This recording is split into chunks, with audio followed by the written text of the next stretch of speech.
Electrolytes in solution, solution में electrolytes जैसा behave करता है। Neutralise the solution carrying hydroxide ions, और वो सोल्यूशन को क्या करता है, न्यूट्रलाइज करता है जिसमें हाइड्रोक्साइड आयन होते हैं। ठीक है। React with several metal releasing hydrogen gas, बहुत सारे मेटल के साथ रिएक्ट कर कर हाइड्रोजन गैस रिलीज करता है। React with carbonate releasing CO2, और कार्बोनेट के साथ रिएक्ट कर कर CO2 रिलीज करता है। ठीक है। तो हमने यहाँ पे क्या पढ़ा, जो एसिड है उसको अगर पानी में मिक्स करेंगे तो H+ आयन प्रोड्यूस करेगा। इसका टेस्ट होता है SAR, ये ब्लू लिटमस को रेड में कन्वर्ट कर देता है, मतलब ये एसिडिक होता है। Act as electrolytes in solution, ये सोल्यूशन में इलेक्ट्रोलिट्स जैसा काम करता है। Neutralise the solution carrying hydroxide ion, जो सोल्यूशन में हाइड्रोक्साइड आयन होते हैं उसको ये न्यूट्रलाइज करता है। React with several metal releasing hydrogen gas, बहुत सारे मेटल के साथ रिएक्ट करके हाइड्रोजन गैस को इवॉल्व करता है। React with carbonate releasing CO2, और कार्बोनेट के साथ रिएक्ट कर CO2 रिलीज करता है। ठीक है।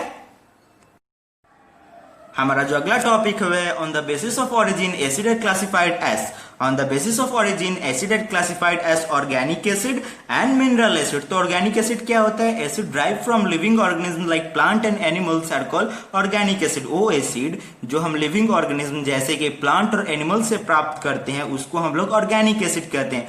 For example citric acid is present in fruit, जैसे कि सैट्रिक एसिड जो होता है हम लोग फ्रूट में से उसको प्राप्त करते हैं। Acetic acid is present in vinegar, जो एसिटिक एसिड होता है वो विनेगर में होता है। Oxalic acid is present in tomato, जो ऑक्सैलिक एसिड होता है वो टोमेटो में होता है। Lactic acid is present in curd, जो लैक्टिक एसिड जो होता है वो कर्ड में प्रेजेंट होता है। वैसा ही चलिए हम लोग मिनरल एसिड को देखते हैं। तो मिनरल एसिड क्या होता है, they are also called inorganic acid, जो मिनरल एसिड होते हैं उसको हम लोग इनऑर्गेनिक एसिड कहते हैं। ठीक है।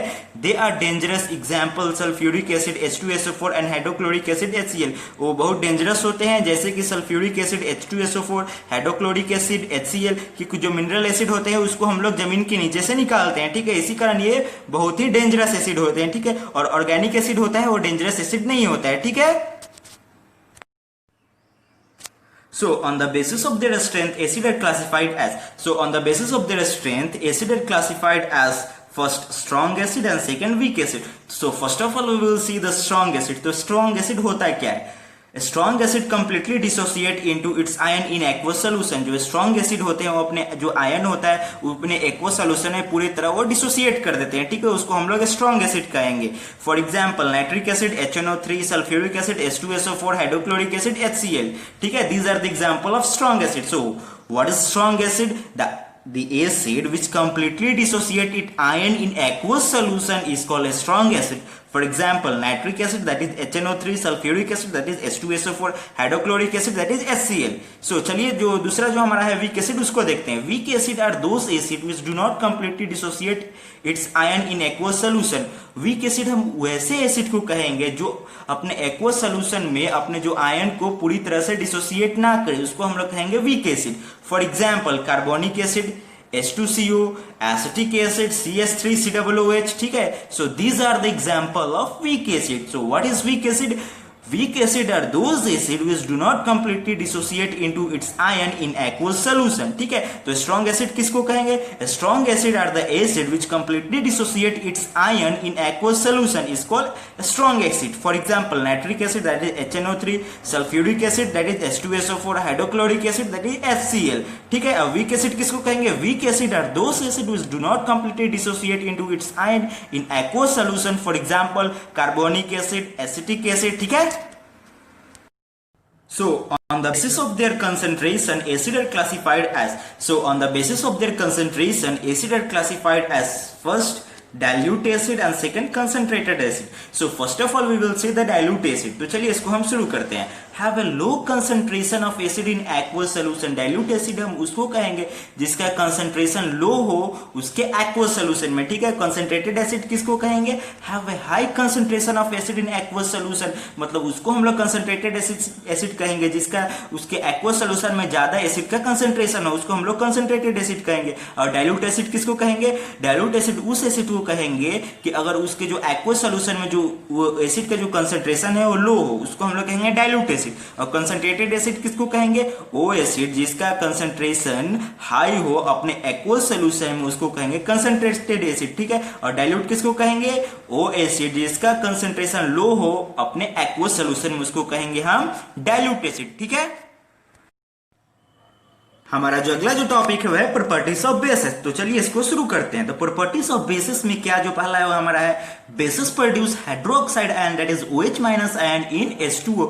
जो बेस होता है वो वाटर में अगर उसको हम लोग डालेंगे तो ये क्या रिलीज करता है, OH माइनस आयन को ये रिलीज करता है। ठीक है, water soluble bases are called alkalis. जो बेस वाटर में सोलुबल होते हैं उसको हम लोग एल्कली कहते हैं। जो बेस का जो टेस्ट होता है वो बिटर होता है। ठीक है, टर्न रेड लिटमस ब्लू, ये रेड लिटमस को ब्लू में कन्वर्ट कर देता है। ठीक है, act as electrolytes in solution, solution में ये इलेक्ट्रोलाइट्स जैसा एक्ट करता है। Neutralise the solution containing H plus ion, और उस सोल्यूशन को ये न्यूट्रलाइज करता है जिसमें H प्लस आयन होता है। ठीक है, have slippery and soapy feel, और इसको अगर टच करने पर स्लिपरी और सोपी फील आता है। ठीक है, डिसॉल्व फैटी मटेरियल, और ये फैटी मटेरियल को डिसॉल्व करता है। ठीक है, तो चलिए एक बार और हम लोग देख लेते हैं कि हम लोग ने प्रॉपर्टीज ऑफ बेसिस में क्या पढ़ा था।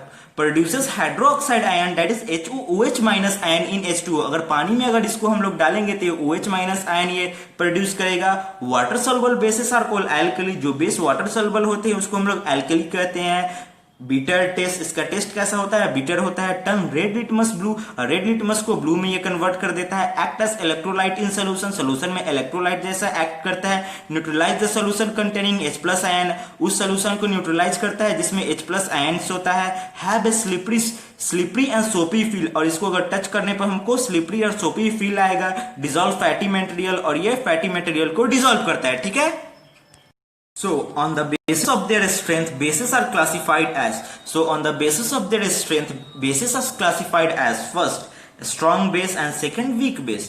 so चलिए पहले हम लोग strong base के बारे में पढ़ते हैं। strong bases are those bases which completely dissociate into its ion in aqueous solution। so strong base हम उस base को कहेंगे जो अपने जो aqueous solution में अपने ions को completely dissociate कर दे, उसको हम लोग कहेंगे strong base। for example sodium hydroxide that is NaOH, potassium hydroxide that is KOH। ठीक है, तो स्ट्रॉन्ग बेस किसको कहेंगे, strong base are those base which completely dissociate into its ion in aqueous solution. Strong base हम उस base को कहेंगे जो अपने एक्वस सोल्यूशन में अपने आयन को कंप्लीटली डिसोसिएट कर दे, इसको हम लोग कहेंगे स्ट्रॉन्ग बेस।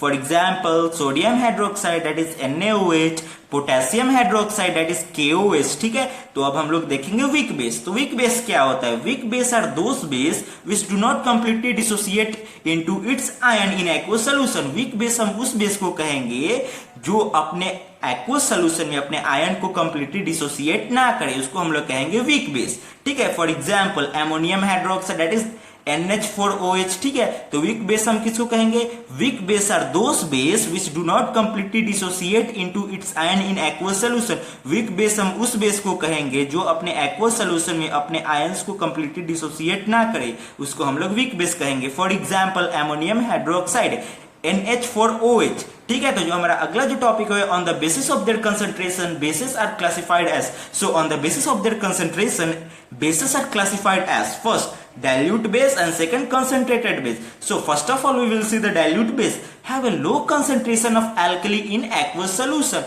जो dilute base होते हैं उसका जो concentration होता है अपने aqueous solution में कम होता है, उसको हम लोग कहेंगे low dilute bases। ठीक है, तो dilute base किसको कहेंगे, have a low concentration of alkali in aqueous solution।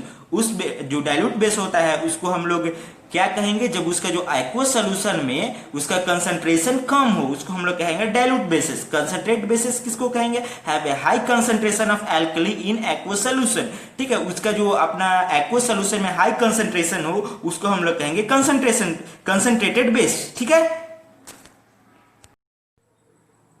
हमारा जो अगला जो टॉपिक है स्ट्रेंथ ऑफ एसिड और बेसिस सॉल्यूशंस। तो चलिए इसको शुरू करते हैं। A scale for measuring hydrogen ion concentration in solution called pH scale. जो हाइड्रोजन आयन का कंसंट्रेशन को मेजर करने के लिए जो हम स्केल यूज करते हैं उसको हम लोग कहते हैं पीएच स्केल। ठीक है, the P in pH stand for potence in German meaning power. जो पीएच स्केल में जो P स्टैंड करता है वो जर्मन में क्या होता है, वो पोटेंस उसको कहते हैं, उसका मीनिंग होता है पावर। ठीक है, तो P मीन्स पोटेंशियल और पावर है, H मीन्स हाइड्रोजन। तो अगर हम लोग पीएच का अगर फुल फॉर्म अगर कोई आपसे पूछे तो आप लोग कहेंगे पोटेंशियल और पावर ऑफ हाइड्रोजन। ठीक है, तो चलिए आगे देखते हैं। तो अगर पीएच 7 हो तो वो सोल्यूशन होगा न्यूट्रल। ठीक है, अगर पीएच 7 से ज्यादा हो तो वो सोल्यूशन होगा बेसिक।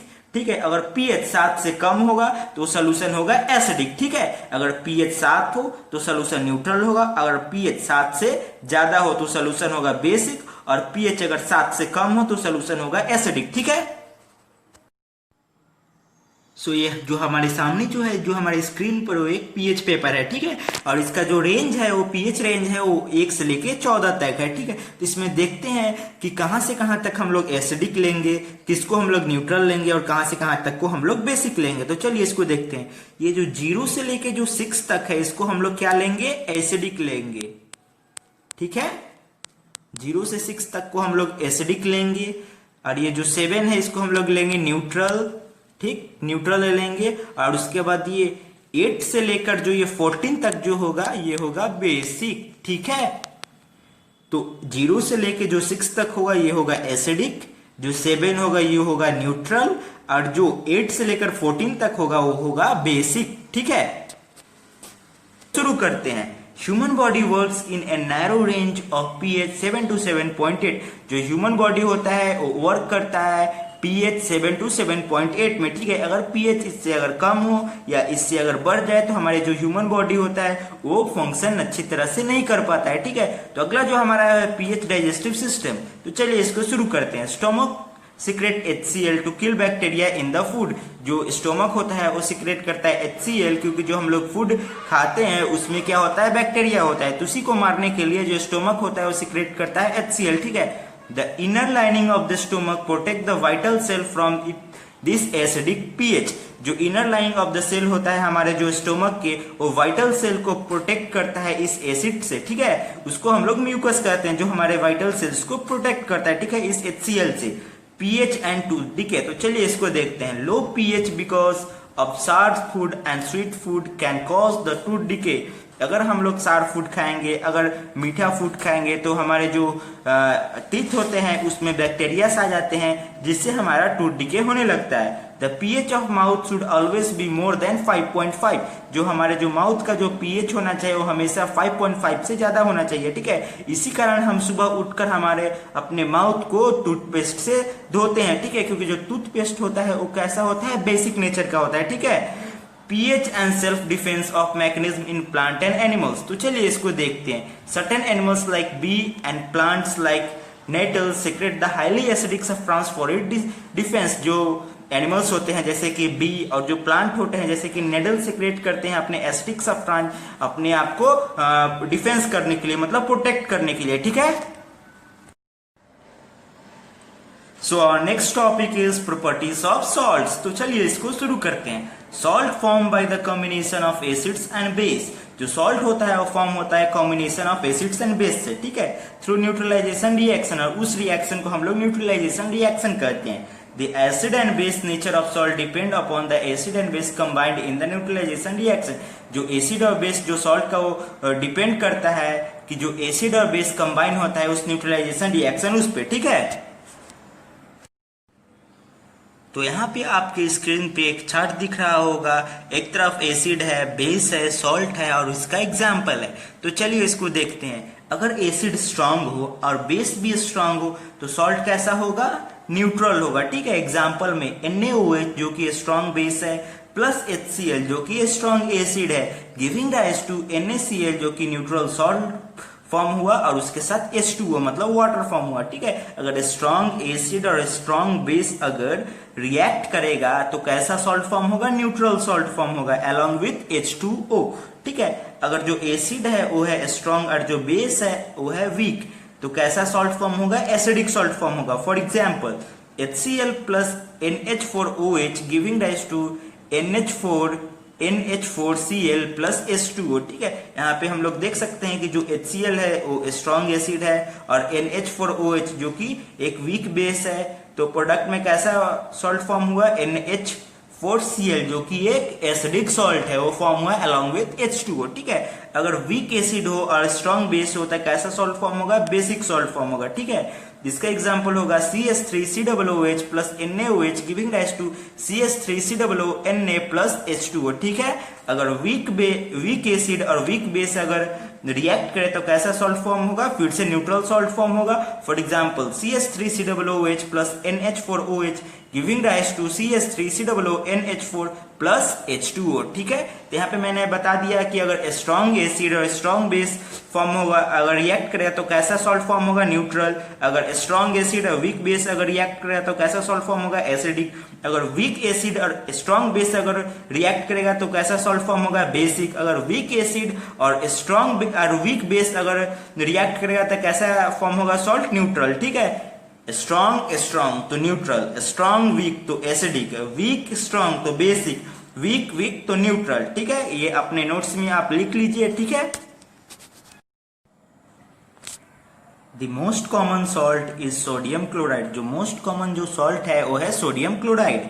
और टेबल सॉल्ट, जिसको हम लोग टेबल सॉल्ट भी कहते हैं। ठीक है, which form by the combination of sodium hydroxide and hydrochloric acid. जो कि ये फॉर्म होता है कॉम्बिनेशन से सोडियम हाइड्रोक्साइड जो कि एक बेस है और हाइड्रोक्लोरिक एसिड जो कि एक एसिड है उससे। ठीक है, तो जो ये NaCl कैसे फॉर्म होता है, जो NaOH जो कि एक बेस है और जो HCl है एक एसिड है, इसके कॉम्बिनेशन से फॉर्म होता है NaCl। ठीक है, जो कि एक क्या है, बेसिक सॉल्ट है।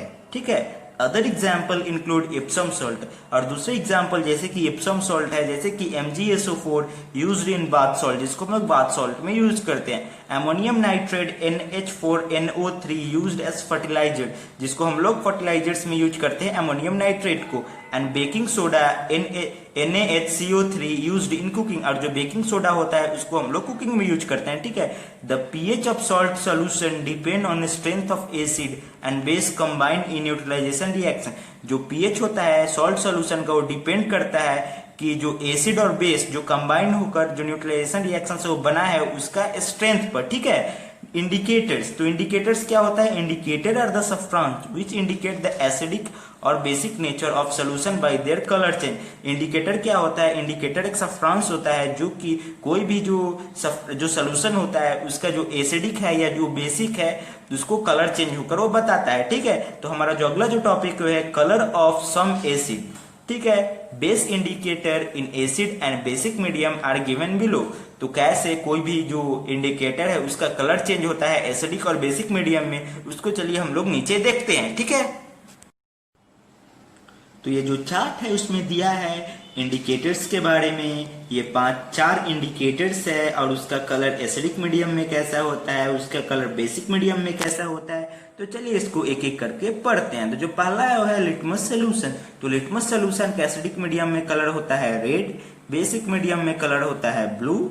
सेकेंड है मिथाइल ऑरेंज। मिथाइल ऑरेंज का एसिडिक मीडियम में कलर होता है पिंक, बेसिक मीडियम में कलर होता है ऑरेंज। तीसरा है फेनोप्थिलीन। फेनोप्थिलीन का एसिडिक मीडियम में कलर कोई भी कलर नहीं होता है क्योंकि ये कलरलेस होता है और बेसिक मीडियम में इसका कलर पिंक होता है। और फोर्थ जो है मिथाइल रेड। मिथाइल रेड का एसिडिक मीडियम में कलर होता है येलो और बेसिक मीडियम में कलर होता है रेड। तो चलिए एक बार और इसको देखते हैं। Litmus solution acidic medium red, basic medium blue, methyl orange acidic medium pink, basic medium orange, phenolphthalein acidic medium colourless, basic medium pink, methyl red acidic medium yellow, basic medium red. ठीक है,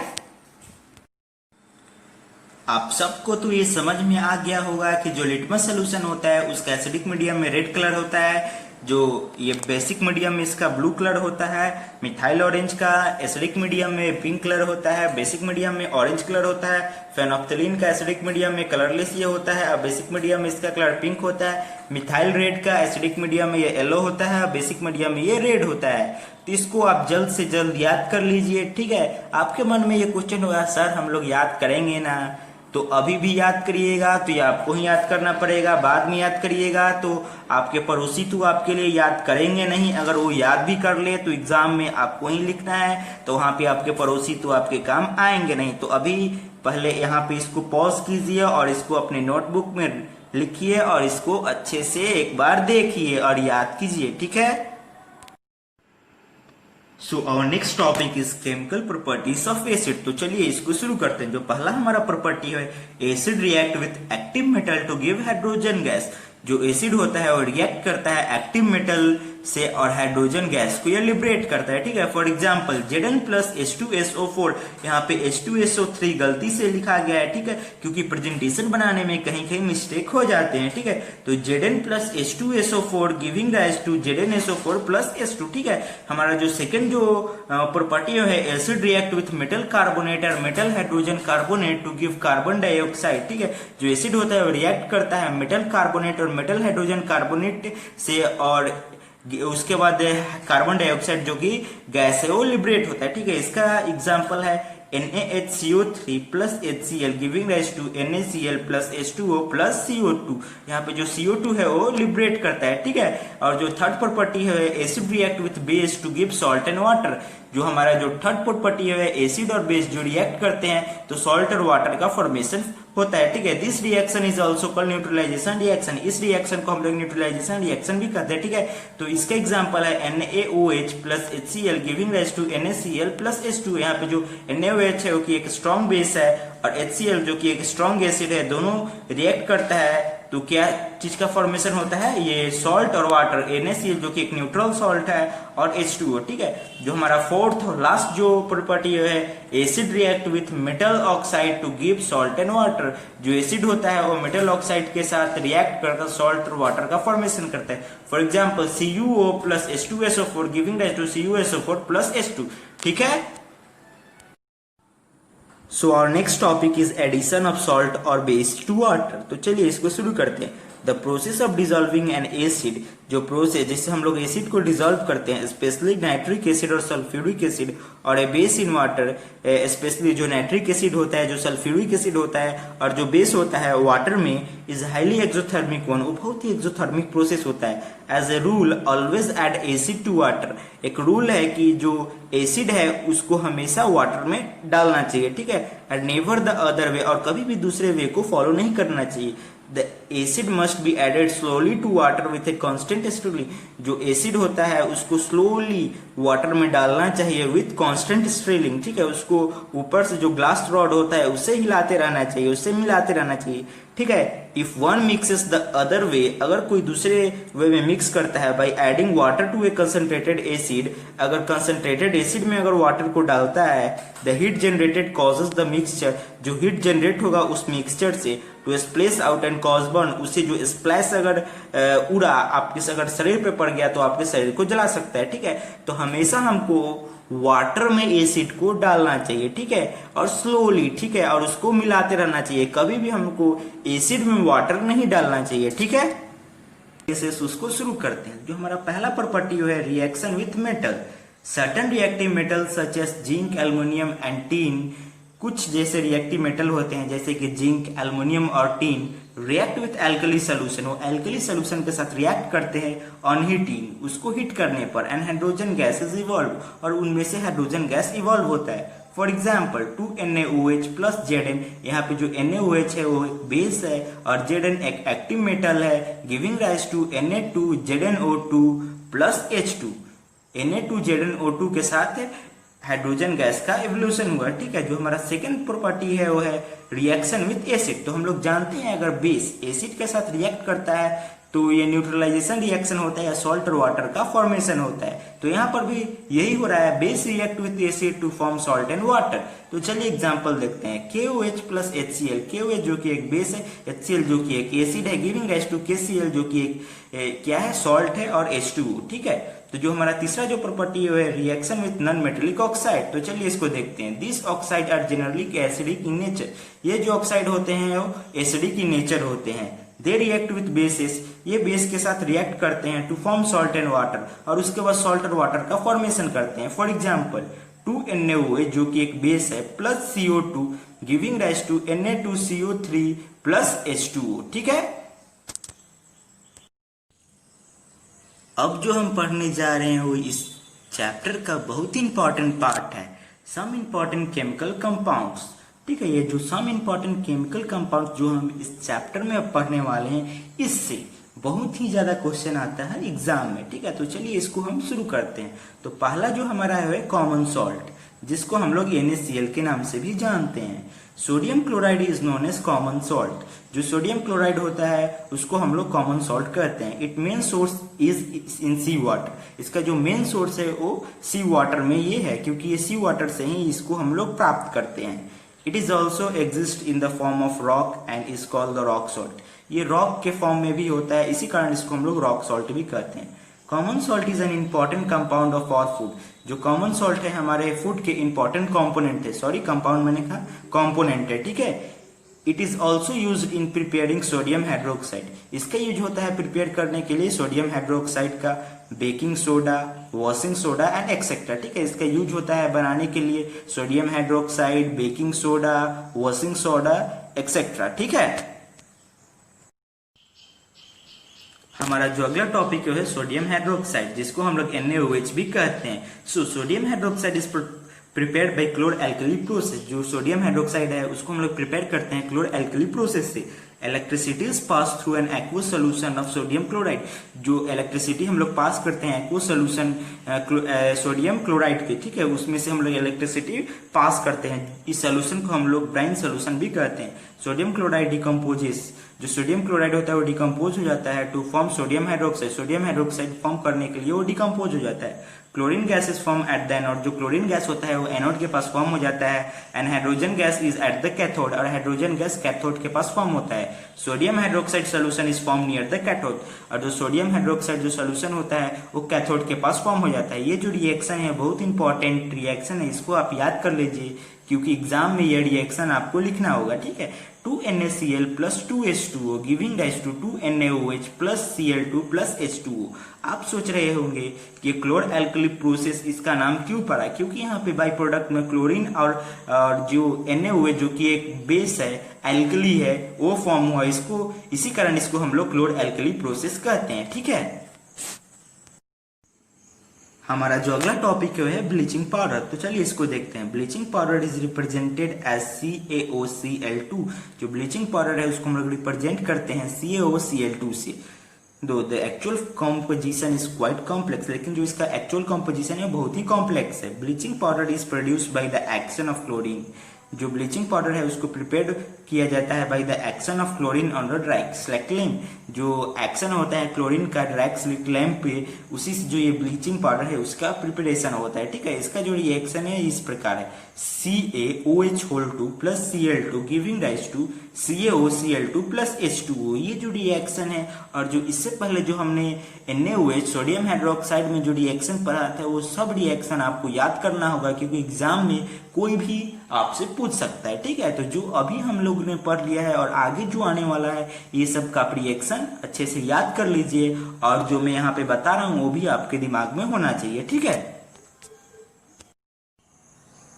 हमारा जो अगला topic है baking soda, तो चलिए इसको देखते हैं। जो बेकिंग सोडा है इसको हम लोग कहते हैं सोडियम हाइड्रोजन कार्बोनेट, और इसको भी NaHCO3 भी कहते हैं, ठीक है। इसका जो प्रिपरेशन है उसका रिएक्शन इस प्रकार है, NaCl plus H2O plus CO2 plus NH3 giving rise to NH4Cl plus NaHCO3, ठीक है। ये जो इसका रिएक्शन है इसका प्रिपरेशन रिएक्शन है, इसको आप अपने दिमाग में नोट कर लीजिए, ठीक है। जो हमारा अगला है washing soda. Washing soda is also known as sodium carbonate decahydrate Na2CO3.10H2। In the first step, पहले स्टेप में sodium carbonate is obtain by heating baking soda.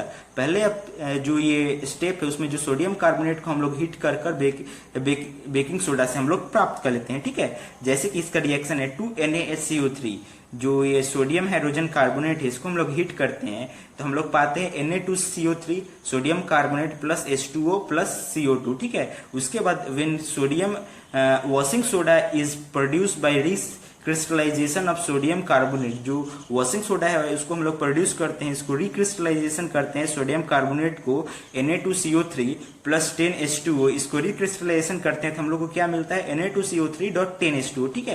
तो ये इसका प्रिपरेशन हो गया, ठीक है। इसको आप अपने नोट्स में लिख लीजिए और इसको याद कर लीजिए, क्योंकि ये एग्जाम पॉइंट ऑफ व्यू में बहुत ही इंपॉर्टेंट है, क्योंकि इसका आने का 100 में 99 पॉइंट चांस है, ठीक है। हमारा जो लास्ट टॉपिक है प्लास्टर ऑफ पेरिस, तो चलिए इसको देखते हैं। Calcium sulphate hemihydrate, plaster of Paris को हम लोग कैल्शियम सल्फेट हेमीहाइड्रेट करते हैं CaSO4.12H2O प्लास्टर ऑफ पेरिस को हम लोग कैल्शियम सल्फेट हेमीहाइड्रेट कहते हैं। इसका जो फॉर्मूला है वो इस प्रकार है, CaSO4.12H2O is prepared by heating the gypsum at 373 Kelvin. मतलब 100 डिग्री सेल्सियस पे अगर हम लोग जिप्सम को अगर हीट करेंगे तो हम लोग को वो प्लास्टर ऑफ पेरिस मिल जाता है। इसका जो फॉर्मेशन होता है इस प्रकार होता है, CaSO4.2H2O, ये जो जिप्सम है इसको अगर हम लोग 100 डिग्री सेल्सियस पर हीट करेंगे तो हम लोग को यहाँ पे प्लास्टर ऑफ पेरिस मिल जाएगा। तो ये जो प्लास्टर ऑफ पेरिस है इसका बहुत जगह यूज है, जैसे कि प्लास्टर ऑफ पेरिस को स्टैचू बनाने में यूज होता है, हमारे घर में जो सीलिंग्स होते हैं उनमें ये जो डिजाइन बनाने में इसका काम होता है, हाउस को फायर प्रूफ करने में इसका काम होता है। ठीक है, तो यहाँ पे ये जो चैप्टर है वो खत्म होता है। अगर आपको मेरा वीडियो अच्छा लगा हो तो वीडियो को लाइक कीजिए, चैनल को सब्सक्राइब कीजिए, अपने दोस्तों के साथ शेयर कीजिए। So thank you for watching, see you again, bye bye.